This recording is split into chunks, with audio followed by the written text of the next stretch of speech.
Assalamualaikum warahmatullahi wabarakatuh. Selamat pagi, teman-teman sekalian. Kali ini kita akan melanjutkan materi tentang administrasi server. Untuk kali ini kita akan melakukan instalasi dan konfigurasi serta pengujian file server.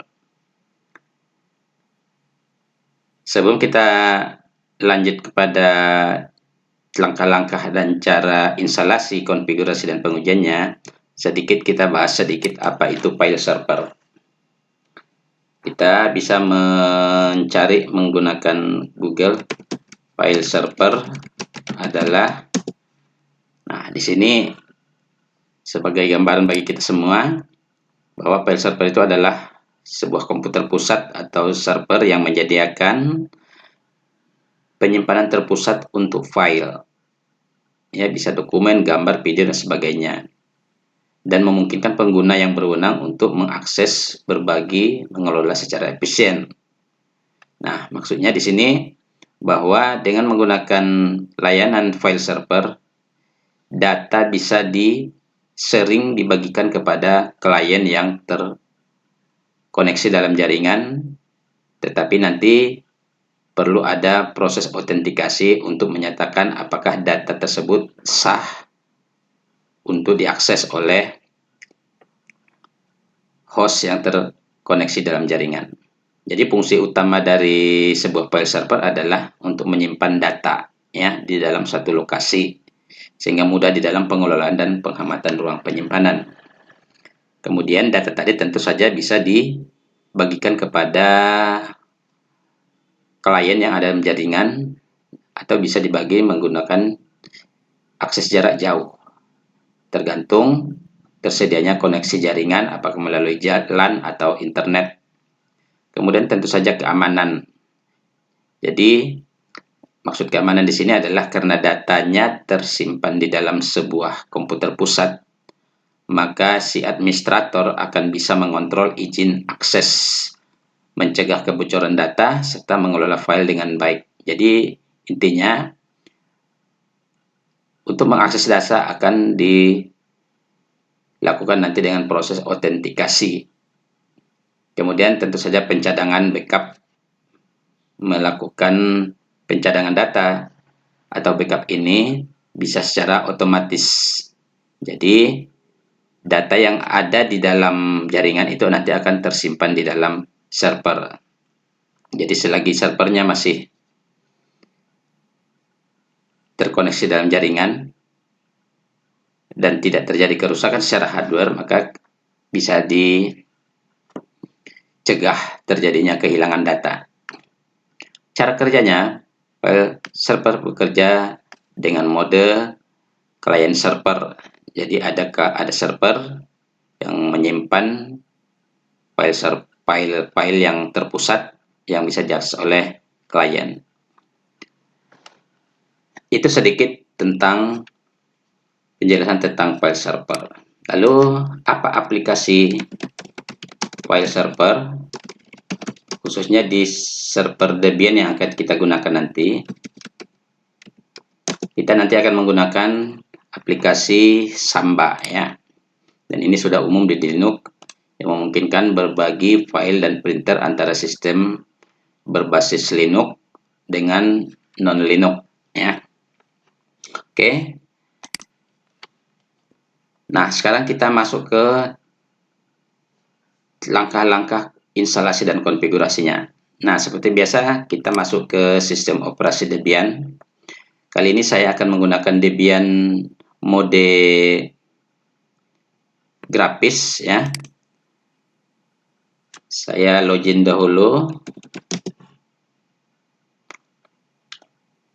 Kenapa saya menggunakan mode grafis, di mana sebelumnya saya menggunakan mode terminal atau menggunakan mode teks tampilan Debian-nya. Nah, saya membuat tampilan untuk tutorial ini menggunakan Debian mode grafis agar lebih mudah untuk ditampilkan perintah-perintah terminal nanti yang akan disampaikan. Nah, seperti biasa, kita akan lakukan pencarian menggunakan terminal karena di sini kita akan konfigurasi instalasi aplikasinya menggunakan terminal. Jadi kita pilih terminal. Nah, jika Anda menggunakan terminal, maka di sini akan tampil terminal untuk user biasa ya, sehingga untuk konfigurasinya tidak bisa kita lakukan. Kita harus beralih ke user root. Jadi saat ini usernya masih menggunakan user biasa yaitu Habib, maka saya akan ganti menjadi user root. Tujuannya agar bisa kita konfigurasi dan instalasi aplikasinya. Caranya gunakan perintah spasi min L lalu enter, lalu masukkan passwordnya untuk user root ya, lalu enter. Di sini passwordnya tidak ditampilkan. Saya akan perbesar dahulu tampilan terminalnya 2 kali lipat seperti ini. Oke. Nah, seperti biasanya ketika kita akan mengkonfigurasi sebuah server, pertama yang kita periksa adalah konfigurasi IP address. Saya akan cek dulu IP address-nya. Ketikkan perintah IP A. Nah, di sini IP-nya masih pada interface EN-P0S3 ini masih menggunakan IP DHCP.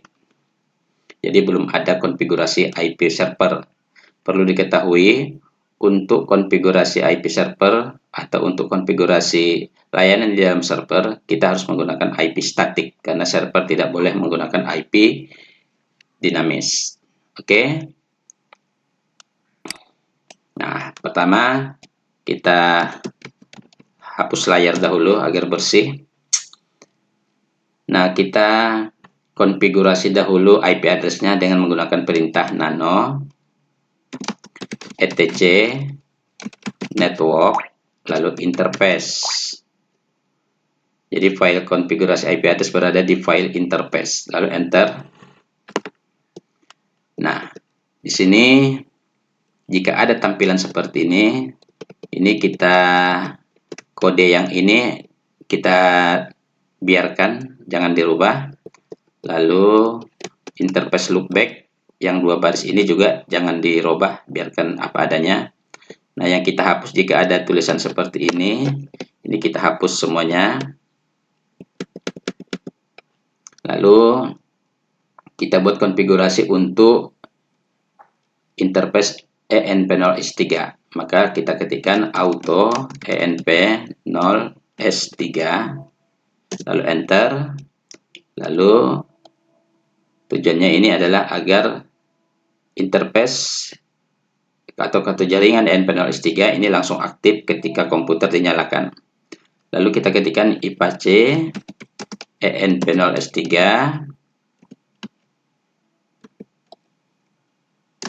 inet static.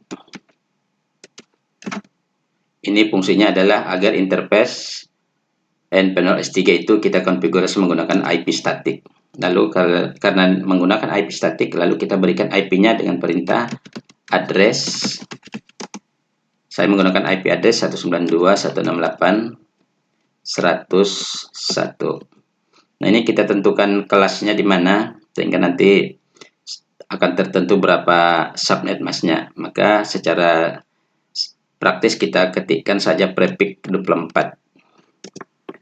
Sehingga nanti otomatis subnet masknya 255.255.255.0 atau lazim kita sebut di kelas C. Nah, jika sudah, ini kita simpan. Tetapi sebelum kita simpan, kita lakukan dulu konfigurasi hardware-nya. Artinya, kita lakukan upaya agar koneksi antara server dengan klien itu matching. Maksudnya, di sini saya menggunakan komputer kliennya adalah Windows laptop saya sendiri. Jadi di sini Windows pada laptop saya sendiri itu kita sebut dengan istilah komputer host. Sementara Debian ini kita install pada VirtualBox maka kita sebut dia sebagai komputer atau server virtual. Maka untuk klien menggunakan laptop saya sendiri, maka kita atur agar koneksi antara server Debian yang berada di virtual machine bisa terkoneksi ke Windows 10 yang berada pada komputer host. Maka kita setting networknya, di mana adapternya kita pilih tidak NAT, tetapi kita ganti jadi host only adapter. Jadi ingat, host only adapter adalah media untuk koneksi antara server di virtual machine dengan Windows 10 yang berada di komputer host atau laptop saya. Lalu oke kan? Nah, jadi pengaturan di server sudah kita buat kepada host only. Nah, jika sudah, ini kembali kita ke terminal. Lalu kita simpan ini dengan Ctrl X. Ada Ctrl X seperti ini. Tekan tombol Ctrl di keyboard, tahan, lalu tekan tombol X. Nah, seperti ini. Lalu ketikkan huruf Y untuk menyatakan yes. Nah, setelah itu lalu kita enter, tinggal enter. Nah, jika sudah, nah sekarang kita cek IP-nya, IP A. Jika di sini kita lihat IP-nya kan tentu belum berubah, masih IP yang lama. Nah, agar aktif IP address yang tadi sudah kita konfigurasi agar menjadi aktif, maka kita lakukan perintah. Kita masukkan perintah service networking restart. Ini sama dengan perintah etc init.d networking restart. Itu sebuah perintah untuk merestart jaringan yang sudah dikonfigurasi sebelumnya. Lalu enter. Nah, jika tidak ada error, maka bisa dipastikan konfigurasinya sudah benar. Lalu kita cek sekarang IP address-nya, berapa IP address-nya. Kita enter. Nah, di sini sudah aktif IP yang tadi sudah kita buat, yaitu 192.168.101, yaitu IP statik. Nah, ini sudah menunjukkan bahwa IP-nya sudah aktif. Bisa kita gunakan perintah ping. Kita uji dahulu secara sederhana kepada IP yang tadi kita buat, 192.168.101. Kita coba ping diri sendirinya dulu. Nah, di sini berhasil reply. Nah, jika sudah, kita hentikan ini dengan perintah Ctrl dan C. Ctrl, tahan, dan C. Nah, itu IP address sudah berhasil kita konfigurasi. Sekarang sebelum kita lanjut, kita bisa lakukan konfigurasi hostnya, yaitu dengan menggunakan nano etc host. Ini untuk memeriksa nama domain kita atau nama hostname kita. Nah, di sini saya hanya untuk menggunakan nama hostname-nya.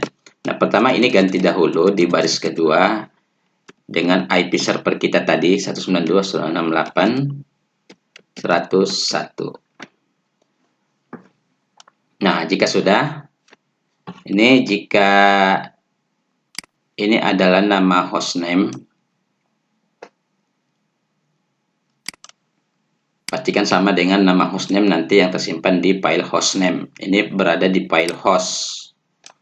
Nama hostname-nya Habib. Lalu simpan. Yes, enter. Lalu kita gunakan perintah untuk melihat hostname-nya. Nano spasi /etc/hostname. Lalu enter. Nah, di sini tadi di nama host tadi ada Habib, maka di sini di hostname juga harus sama dengan nama yang sama, ya, saya Habib. Lalu simpan.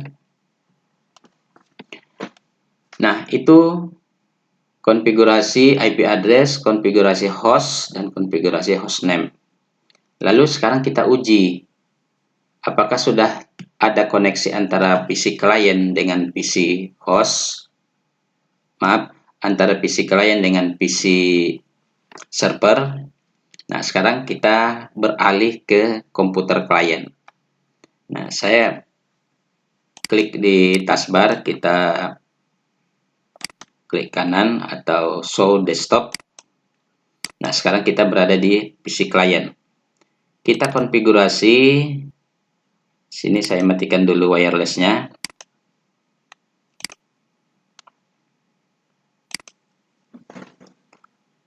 Nah, kita buka network, klik kanan network.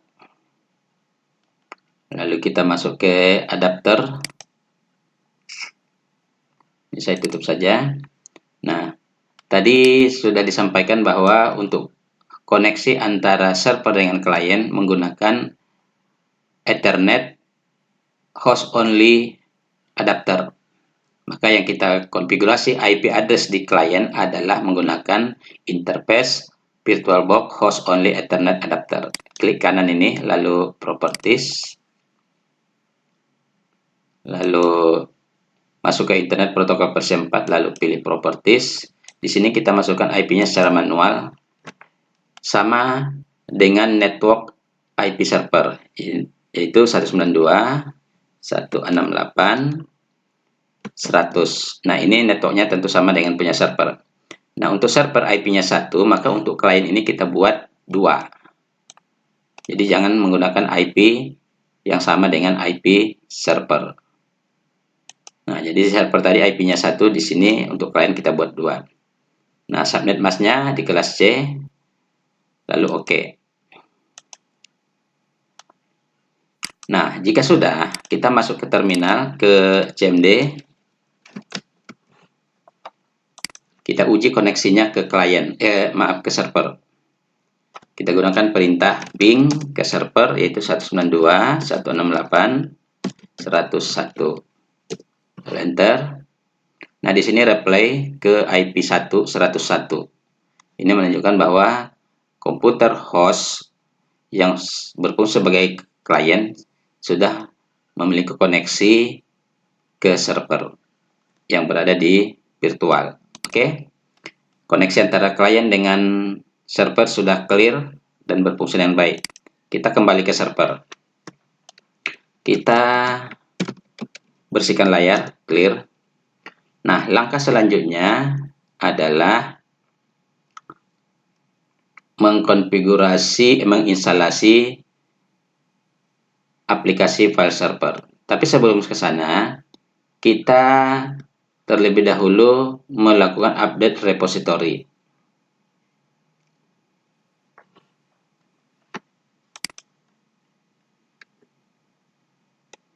Maksudnya adalah repository untuk layanan mengupdate aplikasi. Repository yang kita pakai di sini adalah repository menggunakan DPD. Untuk Debian 12, DPD yang tersedia di websitenya itu adalah hanya DPD 1. Sementara untuk mengupdate repositorinya kita menggunakan layanan online, yaitu langsung melalui repositori yang disediakan baik melalui Debian sendiri maupun repositori lokal yang ada di Indonesia. Nah, di sini saya tidak menggunakan itu, tetapi menggunakan DPD secara langsung. Jadi di sini kita sediakan DPD 1, 2, 3, dan seterusnya. Nah, untuk mendapatkan DPD 2, 3, dan seterusnya, kita bisa menggunakan layanan Jigdo. Nah, untuk proses download DPD 2, 3, dan 4, silahkan dilihat video-video saya sebelumnya, sehingga nanti diperoleh DPD 2, 3, dan seterusnya. Oke, saya kembali ke materi ini.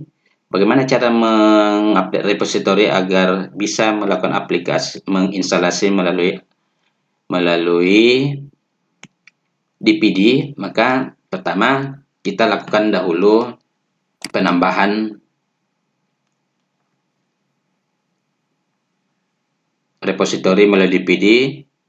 Maka kita lakukan mount kepada DPD. Caranya kita tambahkan dulu pada optical drive, kita pilih DPD-nya. Caranya pilih DPD, lalu masuk ke harddisk di mana Anda menyimpan DPD-nya. Maka kita mulai dari DPD 2. DPD 1 tidak perlu kita tambahkan lagi karena sudah otomatis terbaca oleh Debian saat proses instalasi, sehingga kita hanya tinggal cukup menambahkan untuk DPD 2, 3, dan seterusnya. Oke, tambahkan dahulu DPD 2, lalu open. Nah, jika sudah ditambahkan tadi dari optical drive ke DPD 2, lalu kita lakukan perintah add cd-rom add. Maaf, ada yang kurang ya. apt cd-rom add. Nah, jika sudah kita gunakan perintah apt cd-rom add, maka di sini sudah terbaca DPD 2. Selanjutnya kita tambahkan DPD 3, apt cd-rom add. Tapi sebelum kita lakukan eksekusi ini, kita tambahkan dahulu dari optical drive, maka masukkanlah DPD 3.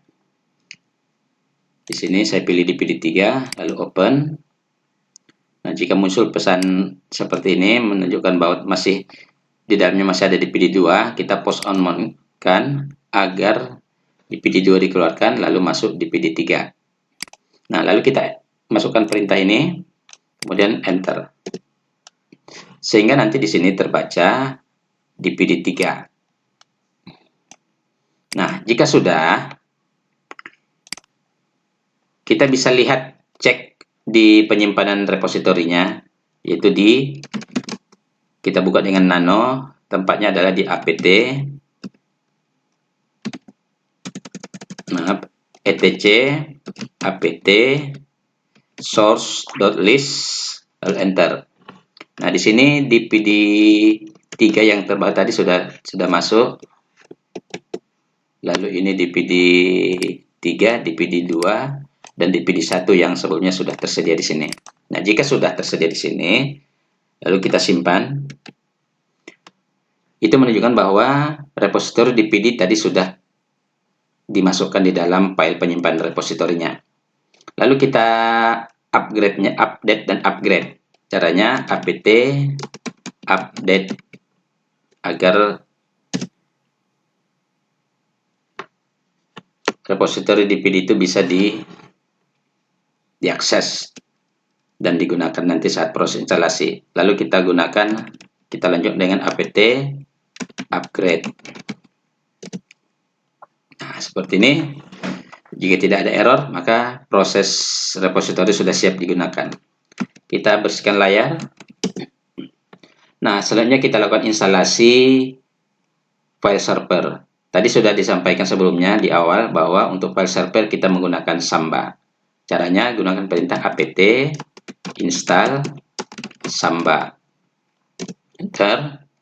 Nah, jika muncul pesan do you want to continue, kita ketikkan Y untuk melanjutkan, lalu enter. Nah, di sini dia akan meminta dipilih satu untuk dimasukkan. Kita gunakan perintah dari device optical drive, lalu pilih dipilih satu. Jika pesan post on mode-nya muncul, kita pilih dan klik, lalu enter. Proses instalasinya akan berjalan. Jadi jika Anda memiliki DPD akan lebih praktis dibanding jika nanti instalasi aplikasinya menggunakan repositori dari internet.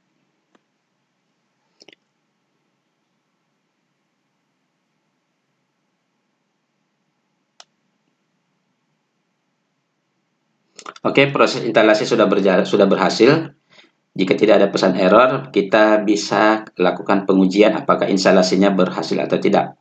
Untuk pengujian hasil instalasinya berhasil atau tidak, kita gunakan perintah dpkg spasi -l, lalu nama aplikasinya tadi adalah Samba. Enter. Nah, di sini itu ini menunjukkan bahwa proses instalasi sudah berhasil. Nama aplikasinya Samba, versinya sudah di sini, dan deskripsinya fungsi aplikasi ini itu file server untuk printer dan seterusnya. Nah, jika sudah, Ini menunjukkan sudah berhasil. Kita keluar dari sini dengan Ctrl C 2 kali. Nah, kita clear lagi kembali layarnya. Nah, sampai di sini proses instalasi Samba sudah berhasil kita lakukan. Langkah selanjutnya adalah melakukan konfigurasinya.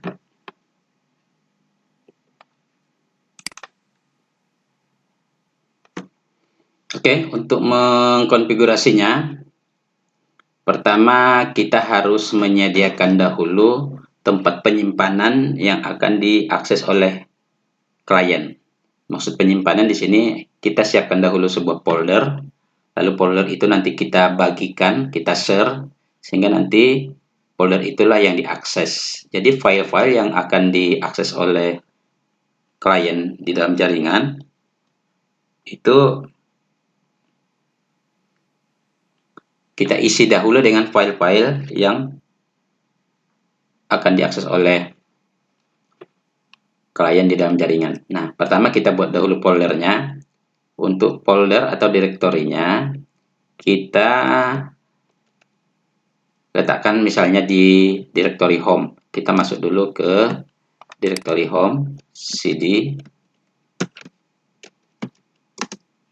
lalu home. Nah, di sini kita berada di direktori home. Kita lihat dulu isi direktori home. Di sini berisi direktori data untuk klien, untuk user, yaitu user Habib.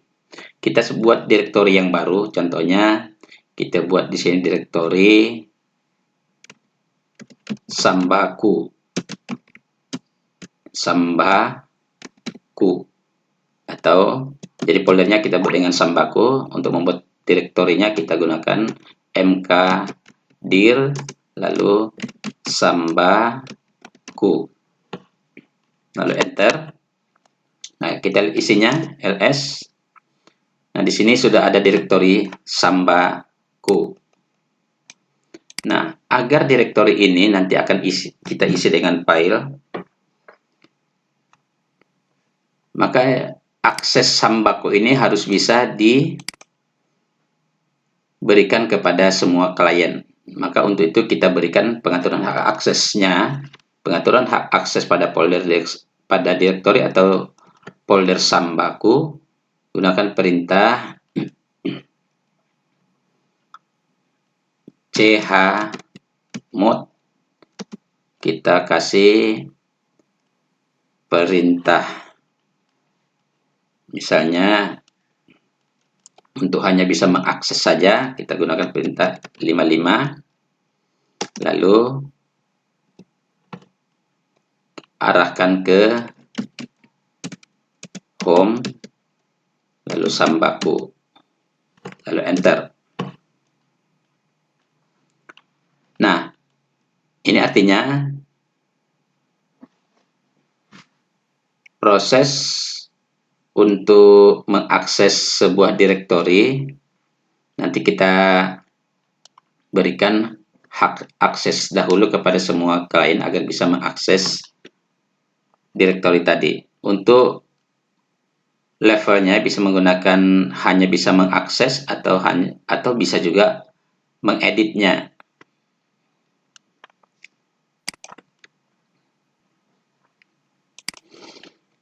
Nah, kalau chmod 55 tadi untuk hanya bisa mengakses, jadi untuk klien hanya bisa memiliki hak akses tanpa bisa merubahnya.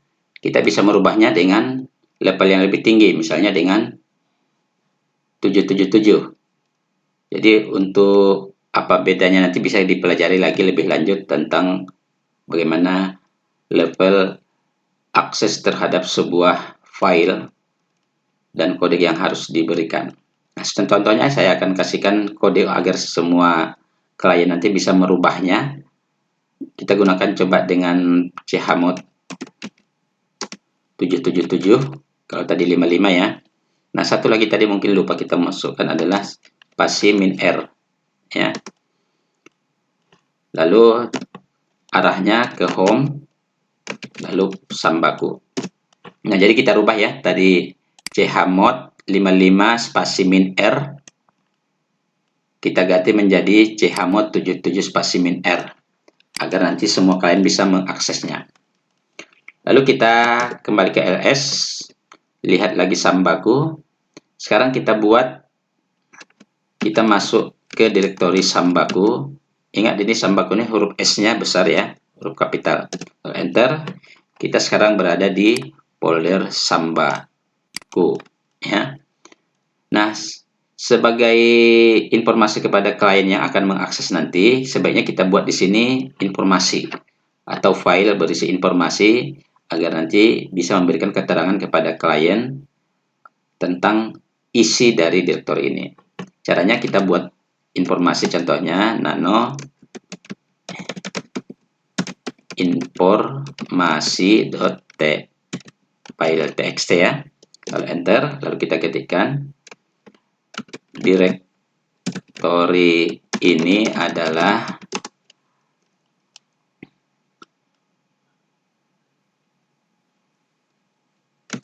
direktori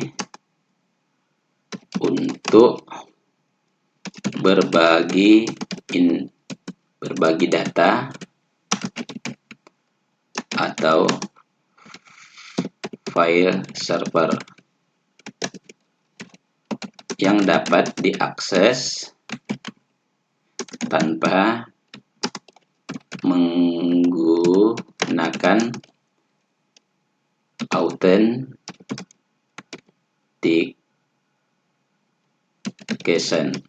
Artinya di sini pertama kita konfigurasi dahulu file server ini tanpa menggunakan proses autentikasi. Ini hanya sebagai informasi admin. Oke, kita simpan, Ctrl X, lalu Y, enter. Jadi di dalam folder atau direktori Sambaku ini berisi file informasi. Kita lihat isinya. Di sini ada informasi. Lalu di sini juga bisa kita isi direktori atau file folder. Sebagai contoh berisi data. Misalnya kita buat mkdir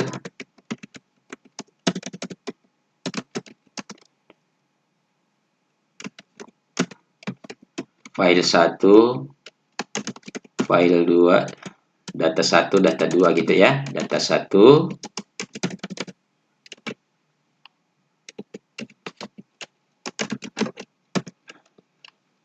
data 2, dan data 3. Jadi kita buat 3 folder, lalu enter. Lalu kita lihat isinya ls. Ada data 1, data 2, data 3 yang merupakan folder. Lalu ada file berisi informasi. Nah, itu sedikit tentang bagaimana sebelum kita mengkonfigurasi Sambanya, kita siapkan dahulu penyimpanannya yang akan diakses oleh klien. Jadi, penyimpanan utamanya berada di Sambaku. Nah, jika sudah, lalu kita clear. Kita sekarang masuk ke konfigurasi pengaturan Sambanya. Kita masuk cd etc Samba. Lalu lihat, enter. Lalu kita lihat isinya. Jadi berada di direktori Samba ya, ls.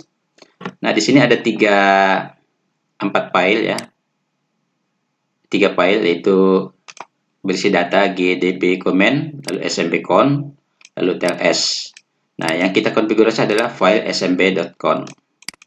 Kita masuk menggunakan nano smb.conf, lalu enter. Nah, kita masuk ke baris paling bawah saja. Kita konfigurasi saja secara manual. Di sini banyak pengaturan-pengaturannya, jadi sebaiknya jangan kita rubah.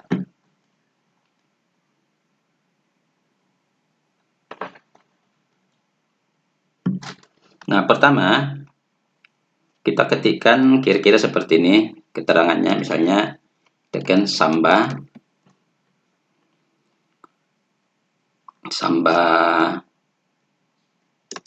non atau tanpa autentikasi.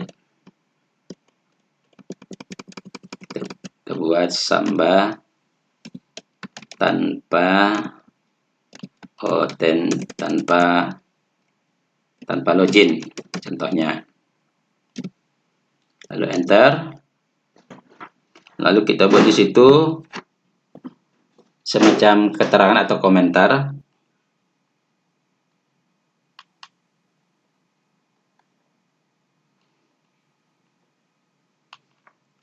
Kita buat situ komen.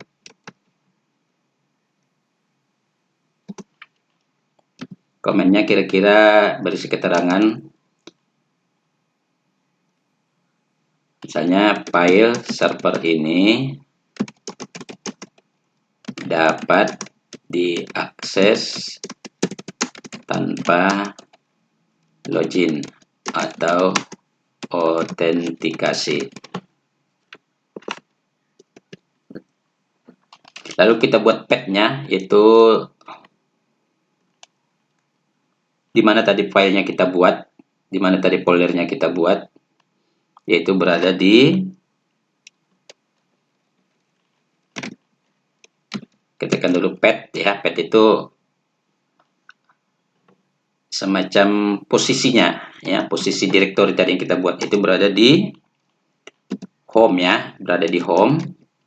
Lalu Sambaku, huruf S-nya besar, jadi jangan sampai berbeda dengan path dan nama directory yang tadi kita buat.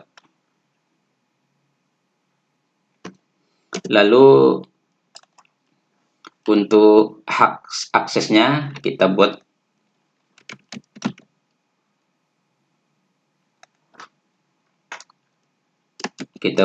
apa namanya? Kita buat hak akses hanya bisa membaca. Ini kita aktifkan atau tidak. Nah, kalau hak akses hanya membaca bisa kita pilih yes. Tapi tadi direktorinya kita buat read only, chmod-nya 77 itu berarti bisa mengedit, berarti bisa read only-nya kita no. Kemudian bisa diakses sampai subfoldernya, dari folder utama, folder subfolder dan seterusnya. Itu kita kenal dengan istilah browsable. Nah, ini browsable atau tidak, artinya bisa ditelusuri, dieksplor sampai subfoldernya. Kita pilih yes. Kemudian ini tadi terkait dengan read only, lawannya adalah writable. Writable itu artinya bisa mengeditnya. Jadi kalau pada read only-nya no, maka writable-nya tentu yes. Lalu siapa yang bisa mengakses ini? Ya siapa saja yang walau tanpa memiliki password atau hak akses. Maka istilahnya pengunjung, guest. Apakah pengunjung biasa bisa mendapatkan akses ini, mengakses writable, mengakses directory ini atau Samba ini? Ya, boleh. Maka kita ketikkan yes. Jadi konfigurasinya ini tadi, ini Samba tanpa login, ini hanya berupa keterangan saja tentang Samba kita. Lalu informasinya yaitu ini, file server ini dapat diakses tanpa login atau autentikasi. Lalu path-nya menerangkan tentang di mana posisi folder Samba tadi yang tersimpan di server. Lalu read only ini menyatakan bahwa file tadi tidak diprotect. Kemudian browsable ini bisa diakses sampai subfoldernya. Lalu writable ini bisa diedit, artinya memiliki hak penuh klien untuk bisa mengaksesnya. Lalu di sini tambahannya adalah guest oke, artinya pengunjung tanpa folder, tanpa file, Maksudnya pengunjung tanpa password atau user bisa mengaksesnya. Oke, hanya itu. Lalu kita simpan, Ctrl X, lalu yes, enter. Konfigurasi di NanoSum menggunakan Nano pada file sum smb-con sudah kita buat. Sekarang kita restart dengan menggunakan perintah service smb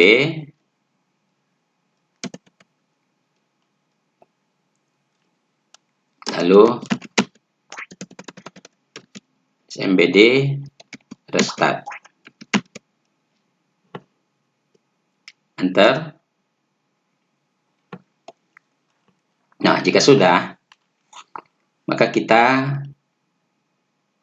kalau tidak ada error, maka kita bisa lakukan pengujian. Kita masuk ke komputer klien. Nah, untuk masuk ke komputer klien, kita uji apakah aksesnya sudah bisa kita gunakan. Gunakan perintah Windows R, lalu ketikkan pad terbalik, slash terbalik, 2 kali, backslash ya. Lalu ketikkan IP server 192.168.101, lalu enter.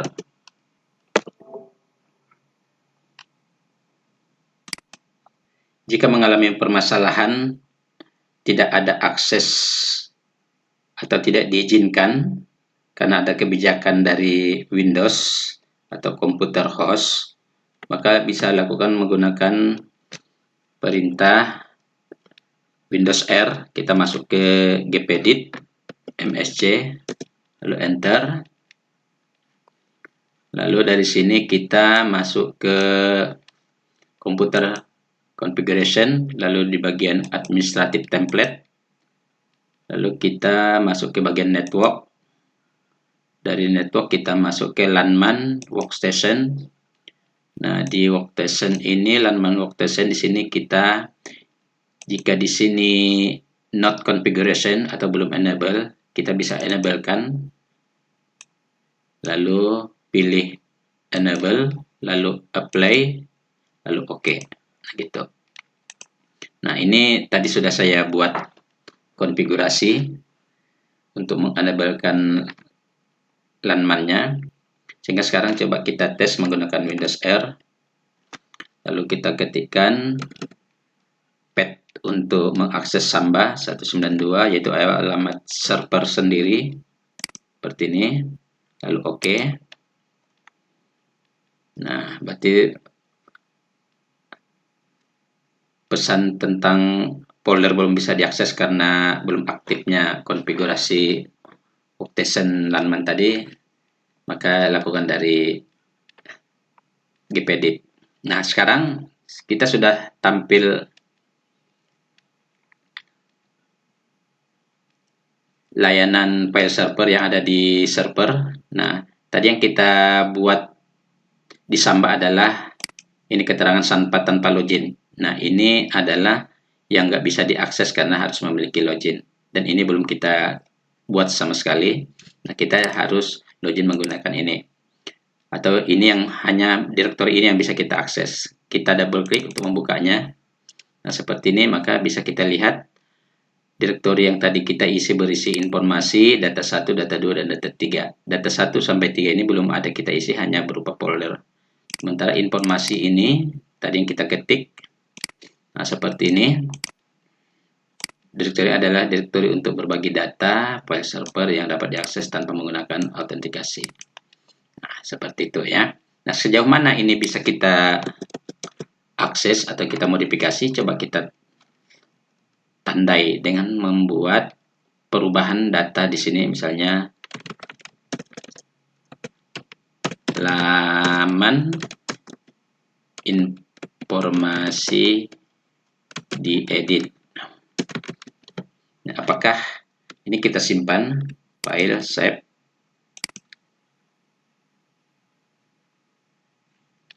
Kita timpa di sini, apakah bisa? Nah, di sini tidak bisa merubah ya. Tidak bisa merubah isi dari halaman informasi yang tadi dibuat di server.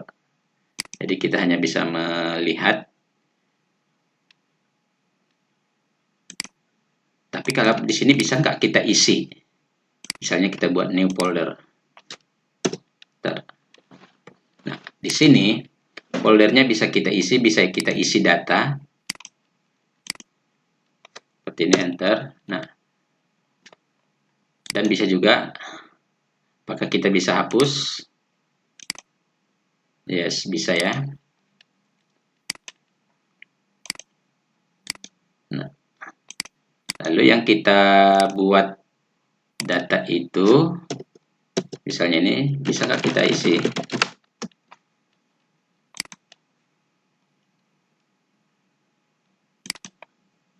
Bisa ya. Nah, ini bisa nggak kita isi?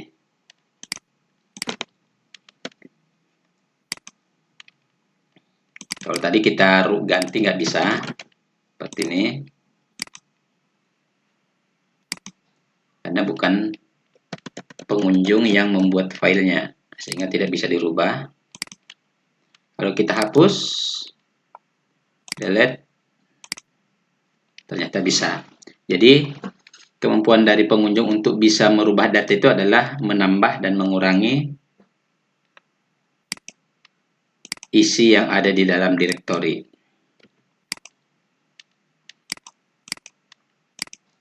Ya, jadi hak akses yang diberikan kepada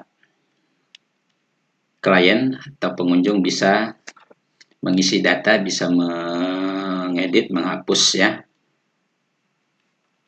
Oke, demikian untuk konfigurasi instalasi dan pengujian file server tanpa menggunakan user atau tanpa login. Nah, ke depan selanjutnya nanti akan kita bahas bagaimana cara instalasi, konfigurasi, dan pengujian file server menggunakan Samba, tetapi menggunakan autentikasi atau menggunakan user atau menggunakan password. Demikian mungkin sedikit pembahasan tentang file server tanpa autentikasi.